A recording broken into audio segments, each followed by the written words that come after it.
आज सकाळी म्हातोबाच्या आळंदी तालुका हवेली येथे माझं एका दशक्रियेच्या निमित्ताने प्रवचन होतं.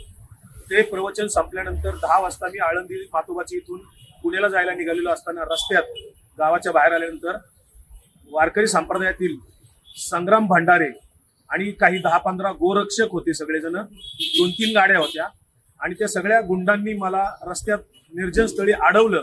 माझी गाडीवर मला उतरून माझ्या अंगावर 2-3 शाईच्या बाटल्या ओतल्या, मला धक्काबुक्की केली आणि 2 जणांच्याकडे रिव्हॉल्वर होते. ते सगळेजण मला जीवे मारण्याची धमकी देत होते. त्यात लोक जमत असताना ते मात्र तात्काळ पळून गेले. मी त्या सर्वांचा निषेध करतो. संग्राम भंडारे आणि त्याच्या सोबत आलेले सगळे जे काही 10-15 गुंड होते, गाड्या घेऊन आलेले, त्यांच्यावर पोलिसांनी तात्काळ कायदेशीर कारवाई करावी. मी लोणी काळभोर पोलीस स्टेशनला इथे फिर्याद देण्यासाठी आलेलो आहे. जोपर्यंत त्यांना सर्वांना अटक होत नाही तोपर्यंत लोणी काळभोर पोलीस स्टेशन येथे माझा सत्याग्रह सुरू राहणार आहे.